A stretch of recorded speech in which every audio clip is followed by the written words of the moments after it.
All right. Hello, everybody. Welcome to the Course Creator Community Podcast. I am super excited because we have an absolute rock star on the line this week. And I know I say that all the time or about every guest every single week, but this person actually is. She is the founder of Content into Courses. She's an expert at helping people create their online courses in the done-for-you side of things and helping people do it as well. She's got a podcast herself, but most importantly, the most best thing about this person is she's a fellow Australian like myself. So without further ado, let me introduce the one and only Sam Winch. Sam, how are you? I'm good. Thank you, Jono. It's always a pleasure to talk to other Aussies because you're probably much like me. We spend a lot of our time talking to people on opposite sides of the world, not the universe. It's always great to chat to a fellow Aussie. Agree. And you're Brizzy. Tell listeners Brizzy? Yeah, Brizzy. Okay. You're what's your favorite sport? I'm a swimmer. I was always a swimmer. So yes, anything in the water is good. Yes, I love that too. All right, let's give the listeners a bit of background, Sam. What is it you do? How'd you get into it? So the official tagline goes, "Hi, I'm Sam Winch, the course creator, not the lunchtime food." Yeah, I was always wondering, I'm like, is that some people have nicknames and that on Instagram. Like, your real name is Sam Winch, right? It is, yes. My name is Sam and my surname is Winch, which makes me Sam Winch. Look, if you've got a stupid name, you got to roll with it. Hey, you just got to embrace it. But I started in management. My background wasn't courses. It was management for big box retail. And I got to a point where I was jack of that. Like, that sucks. You work stupid hours and Christmas is insane. And I had a young family and it just wasn't working. And I kind of fell out of that. And my husband at the time had gone along to a How to Train the Trainer kind of a program and hated it because he's the world's biggest introvert. I don't know why he went, but anyway. And then he was like, oh, my wife would be really good at this. And they went, well, how good? We're looking for a trainer. And he went, no, I reckon she'd be just the right fit. So I went along and I had the job. And 2 weeks later, I was teaching the course. And that's the way it kind of just rolled. So I really accidentally fell into the way of sort of facilitating workshops and training. Wait, what was the course? Certificate for Training and Assessment, so also known as Train the Trainer. Yeah. Just for the listeners not from Australia, we'll break that down a bit. So over here in Australia, if you want to teach it like a college kind of thing, you need to have a certificate called Training and Assessor. Yeah. Right. And you were essentially teaching that. Yeah, teaching people how to build training and assessment. Yeah. Sick. Awesome. Okay. Yeah, sorry. Continue. No, all good. So yeah, I really accidentally fell into that. I think I just had the right fit. And what I realized is that actually a background in management was a background in training. Whenever you have a team, you're training whether you realize it or not, right? All of your work is building team development and building their skills and all those sorts of things. So really, I've been doing it the whole time. I just hadn't realized what I was doing. So I kind of progressed along that. In Australia here, we have that vocational education field. So that's sort of certified colleges and that tertiary level until I got really fed up of working in that because it's all compliance and red tape. Yeah. It's so bad. Yeah. And so I dropped out of that and started working with entrepreneurs and freelancers and small business. And that's way more fun and flexible.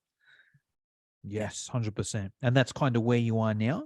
Yeah, that's where I am now. So all of my time now is spent working with course creators, helping them to build their courses. So we do mostly done for you work. So either we sort of consult with them to help them flesh out an idea and tell them what they need to go and do.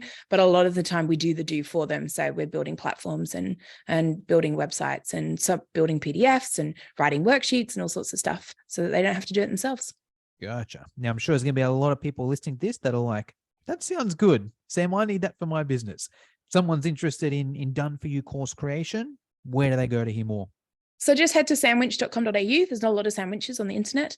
There's a book a free chat spot. So just book in for a chat and have a conversation. But always happy to point people in the right direction. Even if it's not me, we can point them in the right direction for plugins or platforms or wherever they might need to go. Awesome. And I'll put that link in the show notes. Thank you. Oh, you're welcome. Now, what we're speaking about today is going to be things that new course creators assume are really important, but are actually, using Sam words, bullshit. So, am I allowed to say that on your podcast? Yeah. Always have to check. No, you're good. Go for it. So, and Sam mentioned, hey, let's do a bit of back and forth, have a bit of a conversation. I think it's awesome. There's heaps of these things. I haven't got them down in my head, so I'm going to let Sam start with her first one, and then maybe we do a 1-for-1 or kind of go from there. So we'll riff it and see what happens. Exactly. Number one, Sam, what's one thing that people think are really important but are actually BS? So I'm sure you do this a lot too, right? I chat to course creators, and even if we're just having a free chat or a coffee or whatever, and so often people say to me just things that roll out of their mouth, and I'm like, where did you get that from? Like, that's not true. And especially in the course creation industry, like there's trends come and go, as you know, but there's a whole heap of stuff that floats around in the online world that people get led to believe has to be the case. And I think the biggest one that I spend a lot of time talking about is video, which is the number one belief people have, is you can't have a course if it doesn't have video in it. And courses don't have to have video, right? You can teach perfectly great content without video. Video is good. Don't get me wrong. Video is useful and serves a purpose, but not every course has to have video, or not every single lesson in your course has to have video, because sometimes a worksheet is fine and sometimes audio is awesome. Like, what's to say you can't have a private podcast that runs alongside your program and just not have video? Or perhaps there are other things that you prefer, but we get stuck in this trap. And I get a lot of clients that stuck on this, and maybe you see the same, which is they kind of get their idea fleshed out and it gets to the recording video stage and they get stuck. And it's because that maybe the tech freaks them out, or the being in front of the camera freaks them out, or whatever it might be, but they don't progress any further simply because they've gone, oh, I can't do video, so I can't have a course. But there are so many ways around that, right? Like, there's so many other things you can do that aren't video. Love that. Such a good point. Yeah, I agree 100%. My first course, Sam, sold for $250 or something like that, was like 99% written. Because I didn't know about course platforms. So I just created an ebook, and I was going to sell it just 100% ebook. But then I realized there's unlisted YouTube videos. So I was like, you know what? Let me do a 5-10 minute summary at the start of each module. Still, it was maybe 20 minutes of video total, you know? And that course was great. Got a lot of feedback. And then a good friend of mine, do you know Steph Taylor? I do know. Yeah. She's from Queensland as well. So she was telling me, she's been on this podcast a couple of times. And I think one of her original courses was all just written. It was a podcast, how to launch a top podcast guide kind of thing. Sold for $197, sold hundreds of thousands, maybe even $1 million. And it was just a written one there. So, yeah. My very first course that I ever sold was email only. I mean, obviously I'm old now, sorry, showing my age. This is back in the olden days of the internet. But like, it was email only. They got a weekly email with action items and some content and some info. And then there was a bit of follow-up. It was like a 52-week program, one action week, task a week for the whole year. Sold for like $1,000, and it was only email. 100% email. There was no video anywhere. So like, there are options. And I think we've just fallen into this trap of like, oh my God, I have to have this fancy, shiny background or green screen, or like I have to look super professional in video. That's probably another bullshit thing we can talk about. Yes. But like, you don't have to. You really don't have to. It's helpful. It's useful. You might want it, but you don't have to have it. Yes, I agree. All right. I've got one. And my one's an interesting one as well. This is one I'm pretty passionate about. And this is pricing. Oh, right? This is on my list too. So let's talk this. Yes. Okay. Well, here's my thing on pricing. So I think if you're teaching an online course, which is solely online, there's no, no live lessons. There's no support. No support. It's just live. I think the actual price of that course does not matter in terms of the individual unit, right? I think what's more important is the total revenue you make. So let me give a couple examples here that I see, that are live examples as well. So like I also teach a certificate 3 and 4 in fitness, right? Which for listeners that aren't from Australia, it's essentially like what you need to be a qualified personal trainer here in Australia. So I had to get the course that Sam was teaching to teach that, right? Anyway, we've just kind of started in it. And we price, should I say, I'm going to say prices, who cares? Hardly anyone listening to this is going to be a personal trainer anyway. So, we priced it, I think, at $3,000 when we just started it. And we made like one sale that month, right? And it's kind of like, all right, one sale or whatever. The next month we did a Black Friday special, and we did it for half price, $1,500, right? So half the price of it, 50% less, right? But we sold 10 of them. Yep. Right. Now the workload is the same. Simplified version, 0. Right. Yep. Whether we sell 1 or whether we sell 10, the workload is the same, 0. Right. But if we do the math on that, at $3,000, we sold 1. and made $3,000. Yeah. Right. On the when we went 1,500, we sold 10 and we made 15,000. Yeah. There's But no for the same comparison. workload. No, yeah. Same workload. Yeah. Same workload. Tell me your take on that, and then I'll So go I deeper. agree. The only thing that I have to add to that, because I don't think it's spoken about enough in the course industry, is profit margin. Oh, So, yes. and even if your workload for running the program is zero, if you've got a cost per lead, then price point matters. So I was talking to a fitness trainer actually who wanted to run a membership at $9 a month. Who was this? No, I probably can't say. no, I probably can't. I was like, can I say? So there are lots of big names in the fitness industry who have platforms where you pay a small monthly fee and you get access to their video library and whatever. So she kind of wanted one of those, but she wanted an entry price of $9 a month. And I was like, well, and she was like, oh, have you got a big list? She's like, no. And I'm like, well, how are you going to get the people on your list? She's going to run ads. Like, even if we're looking at $1 a lead on an ad, and good email luck with that. I know, right? But even let's for simple maths, because I don't do maths. $1 a lead, right? You need your average email conversion rate is what, 1 to 3%. So if out of 100 people on a list, you're going to make maybe 1 to 3 sales. So to get 100 people on a list at $1 a lead, we need to spend $100 in ad spend, and we're going to make 1 to 3 sales. So between $9 and $27. Do you want to be spending $100 to make $9? Probably not. So you're right. Price point actually doesn't matter. But not just revenue, profit margin is really important. So how are we making a profit on those sales? 100%. Let's expand on that, because I think I think that could be another one as well. It's kind of like marketing and profit there. Let me just see if there's anything else on this. So on that's my take on pricing. I think, and I'll just go deeper onto why I think a lot of people think like that. I think a lot of people that run courses come from a service background where it matters. So let's use me as an example. My background is in fitness, right? Personal training. If you're in personal training where you train someone one-on-one, it matters. You need to get your rate as high as possible, because you're trading dollars for time. And that's kind of like, it's almost like a badge of honor as a personal trainer. Yeah, I charge $120 per hour. And with that side of things, it kind of does matter. Because let me use that same example if it was a personal training side of things. Let's say I'm a personal trainer and I charge $120 per hour. And let's say Sam charges $60 per hour, half as much to get more clients. She might have double as much clients as me, right? But that means we're still making the same, but I'm working twice as hard. Yeah, exactly. So in a service-based 100%, but in a course base, it's more about the actual end revenue. So that's what I recommend people to look at there. And I think there's probably even a good point there in terms of the membership side of things. Let me think. Yeah, so I think we'll cover that later. Let's go to that profit side of things. Anything else you want to add on the profit side of things? No, but I think it's something to bear in mind when you consider revenue. So a lot of big names in the industry will throw out like figures, like annual, I've made this much a year, or my course turned over this many dollars. And I always take those things with a grain of salt, because when we're talking turnover versus profit margin, there can be a big difference. One of the things I love to see, if you've ever looked at, say, Denise Duffield-Thomas, when she does a launch, she does a breakdown afterwards of where her spend went. So if she's had $1 million launch cycle, she'll say, look, we spent $300,000 on staffing costs. We spent $400,000 on, and I'm just pulling these numbers out of my ass. Please go and research it properly. But, I spent $400,000 on Facebook ads, and that left me $300,000 cash in pocket or whatever. And I appreciate that breakdown, because I think people see, $1 million course, which is awesome, by the way, but also like, it's not $1 million in her back pocket necessarily. And it took a lot to get her there. So I just think it's worth bearing in mind.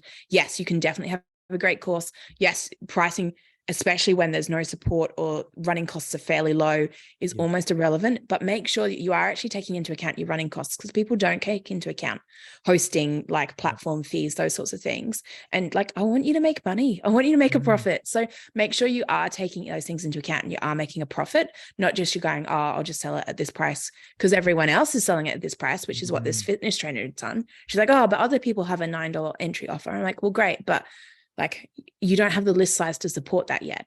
And you're comparing yourself to, I don't know, Chris Hemsworth or Tiff XO or anyone who's got already a huge brand and a huge following who can support an entry offer like that. And you can't. Yeah. Love it. That's the point I wanted to cover on the profit one there. Because, and I think that's just a good business principle in general. And I'll share, like, because I ran into a lot of trouble with that early on, where like I was making good money, so I was blowing good money as well. And then Yeah. it would come to the end of the year, tax time, and I'd have like nothing left in my account. And I was like, okay, I need to do something here. So I read a really good book, Profit First. Yeah. You read that? I have. Yes. I don't use it. We use a slightly different setup, but yes, have read it. Super useful. Yeah. Well, so I use that as my base, but even with that, like, it says, create different accounts, this much for income, this much for expense, yada, yada, yada. And I'll just give the figures for the listeners. My profit margin is about 40%. Yeah. So it's like, okay, great. I made, whatever, $100,000 this month or this quarter or whatever. I've 40 of that is in my pocket, like, 40% is, not even, 45% is expenses, 15% for tax of the profit there. Like, I'm left with 40. So even for the listeners here, if I say, oh, I made X amount, that's total, like take 40% of that. That's what I do there. And I think it's a good business lesson, because I know I'm not the only one that's got caught up with that. I think it's very easy to just focus on how much you make.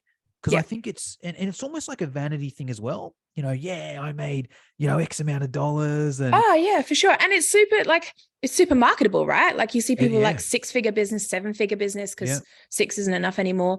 It'll be 8-figure business soon. I haven't started seeing a lot of those, but I'm sure they're out there. Like it's that real like tagline thing. And it's cool. Like I genuinely, having that sort of a turnover level is a good thing, but make sure that, from a realism point of view, that you're looking at your own income and profit margins and expenses. And if it's all going somewhere and you've got nothing left in your pocket at the end of the day, it's not great. Yeah. It's like, it like, and just for listeners, it doesn't matter how much you make. It's how much you keep. Yeah. No, it's like, let's use that example there. Let's even use me and Sam as an example. Let's say I make $100,000 this month, but I spent 60,000 on advertising and taxes or whatever. Great. I made 40,000. Maybe Sam made 50,000. So half as much, but she did it organically. Well, she's better off, Yeah. So it's, they're not saying it's don't spend money or whatever, but it's very important. Just don't focus on how much you make, focus on how much you keep. Yeah. And just take everyone else's numbers with a grain of salt, because if you're not seeing all of their expenses, you never know. And they might have great profit margins, but they might not. And we just don't know, right? We just don't know. Yep. Agree. So you also touched on like courses versus membership, or even like, I like when you brought up that $9 membership. Yeah. Do you got any, what are your thoughts on, I guess, course versus membership, or those super low barrier memberships? I think there's definitely a place for them. Like there's definitely a place in the market for them. Something that I'm sure you probably think about as well is I'd like to talk to people about the strategy behind the thing they're using. So I was talking to a lady just yesterday, and we were even talking about the difference between, say, live launch and evergreen. So a program that runs like 6 weeks, everyone joins in together, or something that's just available anytime. And I said, the big difference, honestly, is how you're using it as part of your business. If you're using it as a signature program that's your main source of income, then live launch makes sense. You can build a lot of anticipation. You have cart close dates, like you can build that oomph. If you're using it as an entry-level point to something else you're on-selling, like one-on-one services or coaching or something, then an evergreen low-cost barrier makes sense, right? Because it's almost like your lead magnet. It's something that's super cheap, that's a no-brainer offer, that's available anytime when they feel like it. And then you've got a strategy for what you do with the people once they're there. So I think that no matter what you do, and we can talk courses versus memberships and all sorts of options, but no matter what you're doing, I really advise people to stop and think about the strategy. Like, why? And that was the same with this lady. I'm like, well, why do you want a $9 membership offer? And she's like, oh, well, other people have them. Like, okay, well, but why else? Like, why do you want one? And what are you doing with it in your business? And so she was trying to use that low sort of entry-level price point offering as her main income earner, which is possible, but more difficult. But we could use it as, say, and I have it, like I have a $5 micro course, because realistically it's just a paid lead magnet. Rather than being free, it's $5. People put some cash on the table, so I know they're invested. There's a little bit of income in it for me, so it just covers things like ad spend. And it means that for me, rather than being a cost to the business, it just works itself out at kind of zero level. But I use it as lead generation. It builds into other things. I wouldn't use it as my main income earner because you can't get rich on $5 courses, or it's difficult to get rich on $5 courses. Yes, no, agree with all those there. I think it's an interesting one, the pricing side of things, right? And this is where I think it's also very interesting online. Like, my take, I think the best model is the online course model. You know, I know, and it depends what you're interested in. I know you do more services, Sam. That's what you like doing. Me, I'm lazier. You know, I'm just kind of like, how can I make as much money as possible doing as little work as possible? That's why I like, you know, that online course side of things. And there's definitely a market for it, because that's where my audience are too. Yeah. And to be fair, I do a mix. So I have a series of online courses, and then I have an agency model where when I take clients on, I don't do a lot of the work. I do the work, but I don't do all of the work by any means, because like you, I'm naturally lazy. But I have a team who support me in doing the work, so that I don't have to do it all. That's good. That I would do, you know, because it's like, even now the issue is, I think if you do just online courses, you can get kind of a little bit bored. It's kind of like, oh, what am I going to do with my life now? And you just waste time or whatever. So I think I do a little bit of one-on-one consulting, more just for fun. Because it's like, you know, if I don't do that, and also it keeps you kind of in the game and fresh and that kind of stuff. I think we do that as entrepreneurs. Hey, we get bored. Like I do it all the time. And actually, this might be something that's worth talking about. It's not the BS that travels around. But I see a lot of people who I work with build a course, and then we kind of get bored of it because they've put the effort into building it, and then we move on to the next thing. But we forget to really set up the system to market it or sell it or tell the world we built it, because we get so caught up in the shiny new thing. Like, oh, okay, I'm bored of that one now. Let me build something else. That I see a lot of course creators and entrepreneurs build lots of things, but don't give those things the time they really need to settle into a market, or the marketing they really need to reach a wider audience, because they're caught up in the excitement of the build, like the new thing. And I don't know if you do that too, but I've got like, you don't look in my Google Drive. It's like a graveyard of dead things that were built once upon a time and don't really exist anymore, because it's the excitement is in the new thing. And then I don't give them the time they deserve. And I don't know if you do that too, but I see entrepreneurs, we get bored easy. Yes, I'm definitely guilty of that. That brought up another idea that I'm going to flag it later, though. I just want to spend a minute on the membership. No, you're good. On the membership side of things. This is what I see a lot, kind of like people on Facebook specifically, but I think social media, where there's a big push to kind of sell high ticket coaching. Yes. You know, hey, you want to charge 20,000, 10,000, 5,000, you know, do my $20,000, $5,000, $10,000 course side of things. And once again, that's okay if that's what you like doing. I'll still take the online course side of things anyway, because the down point of charging high ticket is there's obviously a lot of work involved in it, right? You need to follow up, provide a good service, do the calls, whatever it may be. But what I see happening there is kind of like a lot of those high ticket coaches that kind of, sell, hey, high ticket coaching is the best. Within like a few years, they're now selling online courses because they realize it's better, right? And then a few years after that, memberships, because they realize there's value in that as well. But that's easier once you've got that big following. It's kind of like you can sell that $9 membership if you've spent, 5-10 years building your list, you've got that big audience. Okay, right. Then you can do it. For someone starting off, I think it can be very hard just trying to sell the $9 membership. Sorry, you go. I was just going to say that brings up an interesting discussion. And I was once told, and I don't think it's entirely true, but there's a grain of truth in it. It takes as much effort to sell a $5 product as it does to sell a $500 product.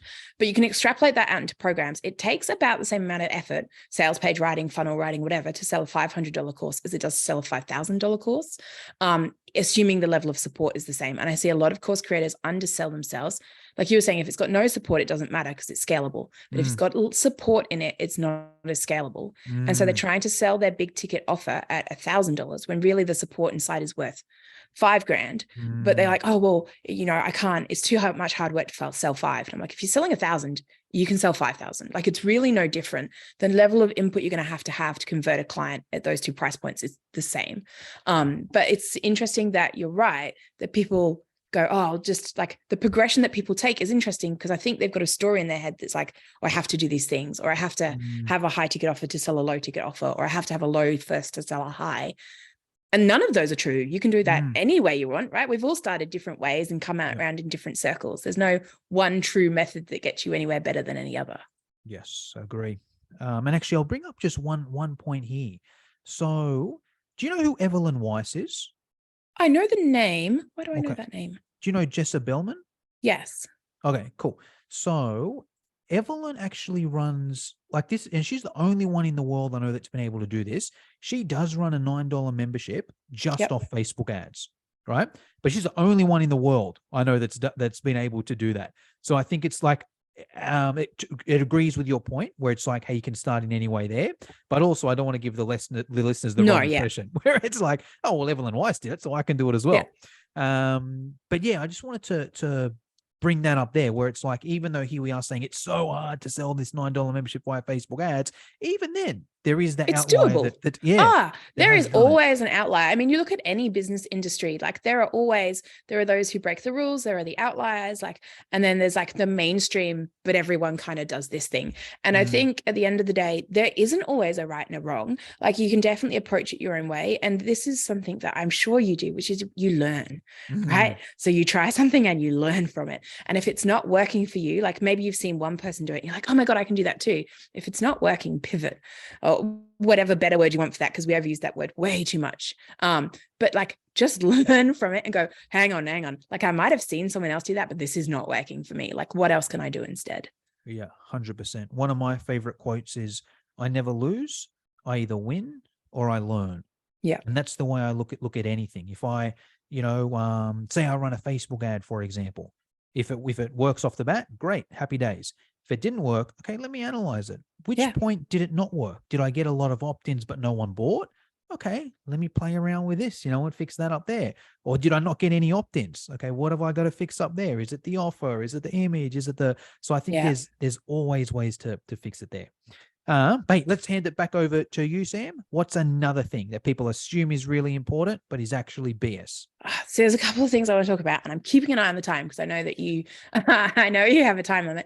I do think that completion rates is something that's worth talking about because they've had a really bad rep in the online course market. I saw stats once, and I'm sure they've changed since, but it was something like only 3% of people who buy an online course finish an online course. And like, that's pretty shocking. And so I was talking to someone, they're like, well, online courses obviously don't work then. And I was like, well, hold up. Because completion rates often, especially if you're using a platform, it's just a metric that's easy to track, but it doesn't mean it's a good metric, right? So completion rates means they have to complete every single element inside a program. But if you've got a wrap-up video, like a thanks for watching, lovely to have you here, and they've finished the content, but they decide not to watch that wrap-up video, technically they haven't completed. And your platform will mark them as not yet complete.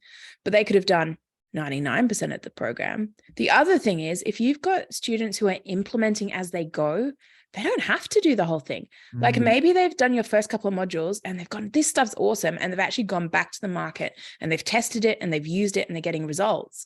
Why does it matter if they haven't gone through the other stuff yet? Because they've improved their life or their business and they're getting results from it, which is surely the whole point of the course anyway. Like, do we really want to force them to sit through the videos just so we can have the completion rate tick off?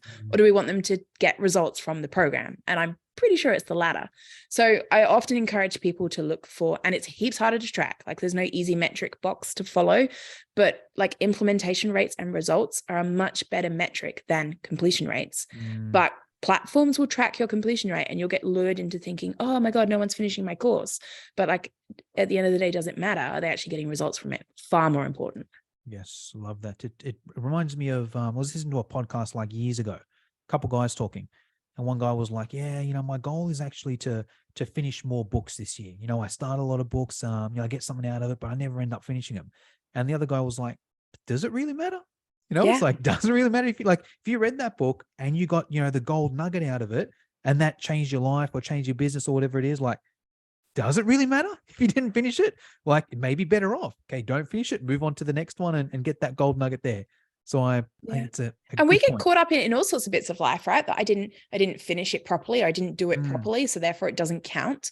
We gatekeep so many things that way, but as long as it's working, it doesn't matter if they haven't watched every video. Your students don't buy your program because they want to watch your videos. They buy the program because they want the outcome. So if they're getting the outcome, job achieved, like tick, well done. It's just heaps harder to track. And your course platform won't give you people are getting results from this numbers because they can't. So you have to look for other ways to measure it. Like ask for feedback, talk to your students, like get testimonials back, look for that sort of stuff, because that's the proof that it's working. Yes. Okay. And you had another one you wanted to bring up, you mentioned? I did want to talk about audience size, because I know we've touched on it a couple of Yeah. times. Yeah. And I think there's pros and cons to both ways. But one of the things I've often seen is I can't have an online course because I don't have a big enough audience yet. And while we've said that it's hard with a smaller audience, I'm sure that you've seen evidence of this as well. It's not impossible. And especially if you've got higher ticket offers, you can make good revenue from a small list. You don't have to have 100,000 people on your email list necessarily to make good income from programs, but you have to be strategic about the way you approach your list. And I think that I get a lot of people who I talk to who are worried that they simply don't have the numbers because they think they need 100,000 people or something else, or just a number, and they don't have it. But I've seen everything work. I've seen huge lists fail. I've seen people with giant lists make no money, and I've seen people with smaller lists make lots of money. So I think it's a really interesting thing. I know we've spoken about audience size a couple of times, and yes, it can make a difference, but there are things you can do even with a small list. Yes. Yeah. I love that point. I think there's a few things there. So yeah, I'll go from both ends. I think I think long-term goal, I think audience size is great. I think if you want to be online course creator full-time, I think the bigger you can have, there's still a few caveats in here, but the bigger you can have that warm audience in that one kind of niche and demographic, the easier it's going to be. Let's say now in my fitness education business, I've been doing it since 2014. I've got a list of 15,000 people, Facebook group of 15,000 people. And that might not even be huge for a lot of people watching it. But for me, that's big enough. With that, I'm never going to go broke. But there's a few caveats on there. It's such a niched audience.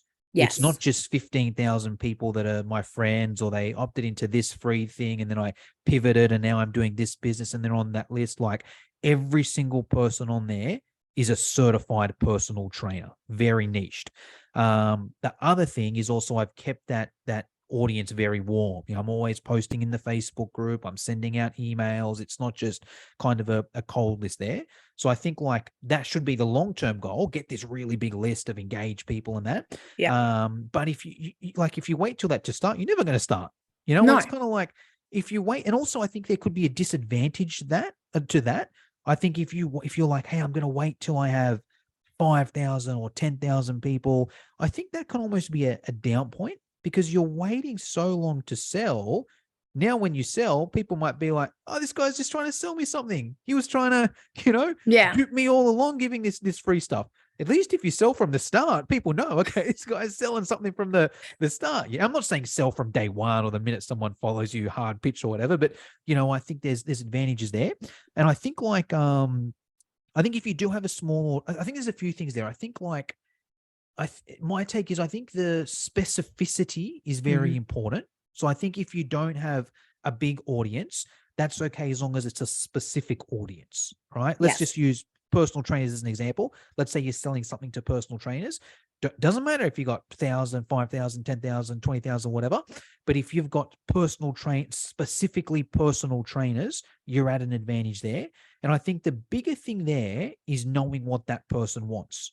So I've had offers before that I've sent to my 15,000 person list and no one bought. Yeah. Right.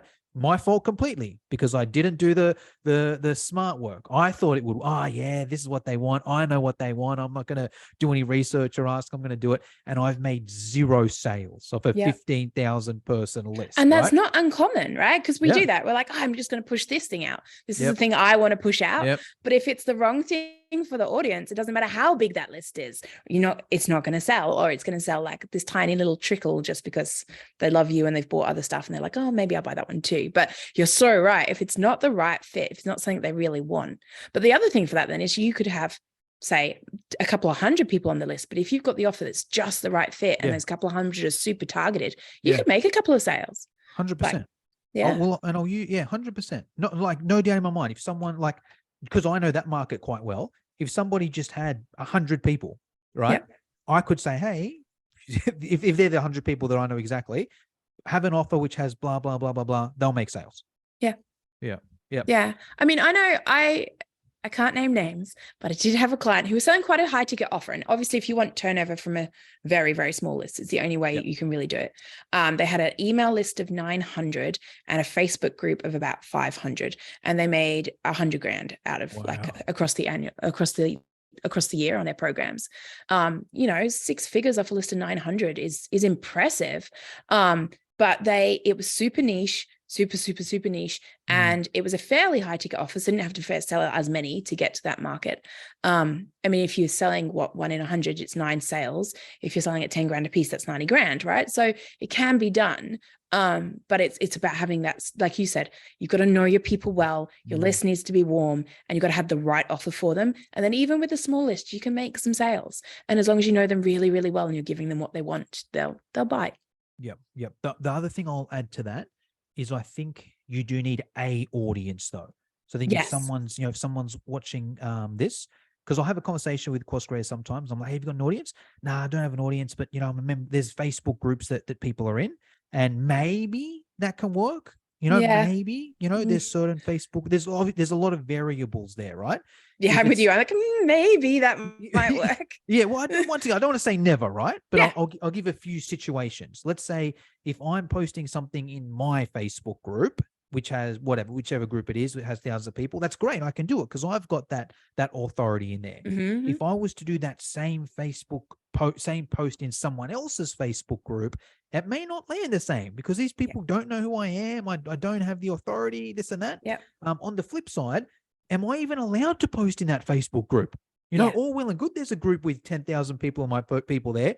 But if I can't post in there, if I post it and they ban me, I'm gone. Yeah. Even if they don't ban you, it can just look slimy. Like if you're in someone else's space selling, it's like when you set up your market stand directly in front of Coles or the supermarket or whatever, right?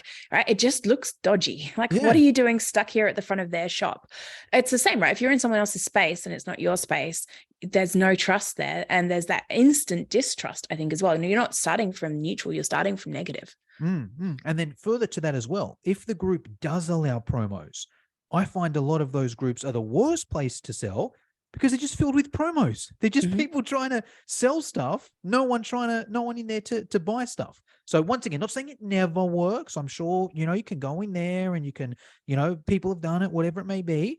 But for the people listening, I think it's important to have something in place there. You can, there's ways you can leverage and whatnot, but have somewhat of your own audience there. Yeah. Hey, Sam, there's a few questions that I always like to finish up with. The first one is around course platforms. There's so many of them out there. There's Teachable, Thinkific, Kajabi, Newzenla, Thrivecart. I could go on and on and on. I'm curious to hear what your favorite is, or if you have one that you prefer. That's mean. So I'm platform agnostic. As a course creator, we use, we've got builds on about 10 different platforms at the moment between WordPress and a variety of plugins and then third-party platforms. And part of the reason for that is because I'm a firm believer that different courses have different needs. And I have yet to find one platform that suits every single person's concept or ideal or needs. They're just like, everything has pros and cons, and I'm yet to find a perfect one. So I don't have a favorite, but so that I don't dodge your question, fence it, my microcourses are held in member vaults, which has been a really interesting place to play around with. I got in fairly early on when the developers are still listening to the audience. So tweaks happen fast. And if the audience requests something, I've seen a turnaround in the period of 4 hours. An audience requested a functionality that didn't exist, and the developers had it back on the table that day, which is super cool. But it has some fun gamification stuff, like you can play with a celebration prompt. So when something happens, when they finish a lesson, for example, it like shoots confetti across the screen and it sparkles so there's some really cool gamification tools that you can play with in there, and that's always fun. So I use lots, but my microcourses are in member vault. They used to have, I think they recently got rid of it. They used to have one of the best free options as well. Yeah, they did. And then, I mean, some of the stuff we've been talking about here, they realized it just wasn't a sustainable business strategy because they were doing high support for not just low income, zero for the zero Zero. income level. And it wasn't sustainable to offer that. So they don't have it anymore. Yeah. People who got early adopters still have access to the lower priced point, but now it's a higher price point to get in. And for that reason as well, doesn't suit Yeah. everyone. But that's where my things are. Yeah. Yeah. And I think also as well, because I think that's a good point as well, just in terms of like price raising, because I think that can be a good strategy as well from someone starting off, just even from the course creation side of things. Yeah. It might be like, right, maybe it's a little bit more affordable starting off, but hey, if you're making a few sales, great. Say, hey, once I get 50 people to sign up, the price goes up to this, and then same next 50 people that sign up, price goes up to this, and price goes up to this, and price goes up to this. I think that's kind of business. You can start off at the more affordable rate, and then, hey, I got enough money coming. I don't need to spend as much time on this here. Let me leverage my time better. So love that. For sure. Final question, Sam, is around mentors. So you're obviously a mentor for plenty of people around there in the online course space and the training and assessing space as well. You have been. I'm curious to hear who your biggest mentors have been in the course creation space. If you can answer this in a few different ways. If you could give us a paid mentor, someone that you've paid money to, you've done their course or their program, whatever it may be. An unpaid mentor, so you haven't paid them money, but you follow them on social, you listen to their podcast, you read their book, whatever it may be. And a book, sorry. So paid, unpaid, and then last one is a book that you recommend every online course creator should read. Okay. So I'm a bit of an outlier. I haven't really done the paid mentor route. I have a lot of unpaid mentors for sure. But for me, I found a really good group of peer mentors, and we had a peer-to-peer mastermind group, which is now for 5 years strong. We meet once a fortnight. It's mostly the same base group over 5 years, and we spend a lot of time together. We co-work together, we plan together, we strategize together. And so realistically, I built myself what other people would pay for, but I built it for myself and found the right people to come join it. And so I kind of facilitated what the result that other people would probably pay for. So I'm an outlier in that case. Question there. Did you build that yourself? Were you like, right, I want to get a group of people, I'm going to go and find people and bring them together? Yeah, I tell the group it was completely selfish. There was only, and I actually I put out an application form and everything. I had a bit of a sort of, people knew me in the business world already. So I had a bit of a following, but I did look, this is what I want.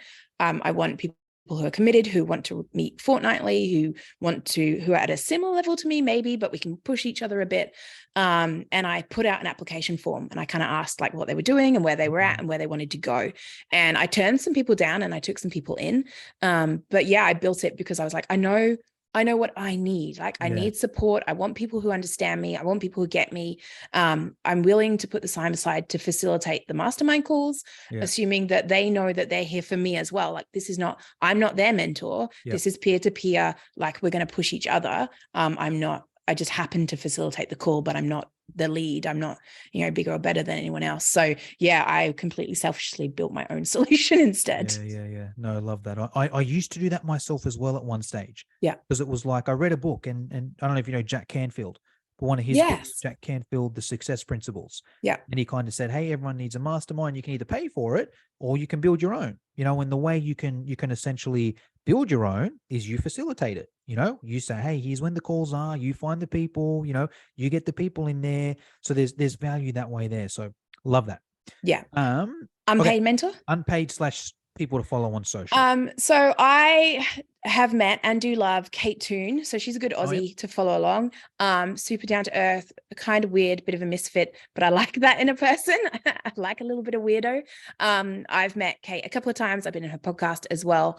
But she's always great to see what she's up to. She makes some waves, she makes some splashes, and she has a cool group called the Misfit Entrepreneurs, I think, and a book of the same title. But yeah, good to go and have a long, especially if you're an Aussie and you want to see what other Aussies are up to. Kate Toon's got a bunch of courses, built a bunch of successful memberships off the back of, she used to do OneonOne Consulting as well and decided it was just not scalable. So she kind of follows that same grain that we've been talking about, but does things in her own way. And I always like to see people who are doing that. That's fun. Yes, I've got to get her on the podcast one day. Yeah, she's fun to talk to. She's a blast and super British, which is always fun too. Awesome. Book you recommend or book you read that changed your business / launch? So Jeff Walker has a bunch of Oh, yeah. launch stuff. But he has a book. So if you're not in a position to buy his courses or get into any of his higher end stuffs, he's got a book which is kind of old now, and some of the tactics you'll have seen for years around, but it's actually still super valuable, and you can get some really good basics from reading the book. So if you're not in a position and you want to get into sort of big launch cycles, and you haven't got the money to invest in someone's program or something, check out Jeff Walker's launch book, because it's like $30, and yeah, you'll get a heap out of it for $30 for sure. I'll tell you a story there. I think the last person I had on this podcast or recent recommended that same book. Yep. So I read that book like years ago now, right? And also for the listeners, if you're not aware, like he basically started this whole launch thing. Anyone now that's like a launch coach or whatever it is essentially teaching either his strategy or like a watered down one, where it's like, he taught someone else who taught someone else who taught someone else who taught this person. So he basically started this whole thing. But that book, still one of the best books I've ever read, because the second I finished it, I went and bought his program. Yeah. I was like, this book is so good. I've got to go and buy the program here. But here's the kind of catch to it. Now the program, I don't know what it was, $2,000-$3,000 or something, American, I think. The course wasn't that good. It was all right. No, sorry, it was that good. The course was good, but it was essentially just his book in video format. Yeah. There's two ways to look at it. It's like either A, that book is worth $2,000-$3,000, right? Because it is. It was a great book, one of the best books I've ever read. The course wasn't that much better than the actual book. So, but that's kind of irrelevant. Either way, it's like, if you don't want to buy that $2,000-$3,000 course, just go and read this book. Everything that's in the course is in there. And it almost goes back to what we said earlier. Like, the course is literally just that book in video format. So, right. you can I think no matter what you do, right? The course, the book, whatever, if you don't implement, it doesn't matter, right? You got to implement. So I think you take the gold from whatever you've got. And if the book's what you've got, you read it, you implement it, and off you go. But yeah, the nuggets, it's worth pulling it out for the nuggets. It's old, like it's old school. It's been around for a while. Like you said, he's like the granddaddy of the industry almost. He'd hate to be called that probably, but sorry, Jeff. So like my book's like yellowed now and tattered as well, but like ignore the age of the book, like take the gold from it. Yes. Awesome. All right. Well, Sam, that's pretty much all I wanted to get through today. We've mentioned, we'll put your link down below if somebody is interested in your services. If someone's not interested in your services, but they think you're cool, they like your style, they want to follow you on social, where's the best place to follow you? So there's not a lot of Sam Winches around, so you'll find me pretty easy. I'm in all the normal spots, but I probably spend more time on Facebook than I should. And we've got a group over there where you can come and hang out with other course creators as well. But yeah, just Google Sam Winch and you'll find me. Awesome. All right, Sam, that's all I wanted to get through.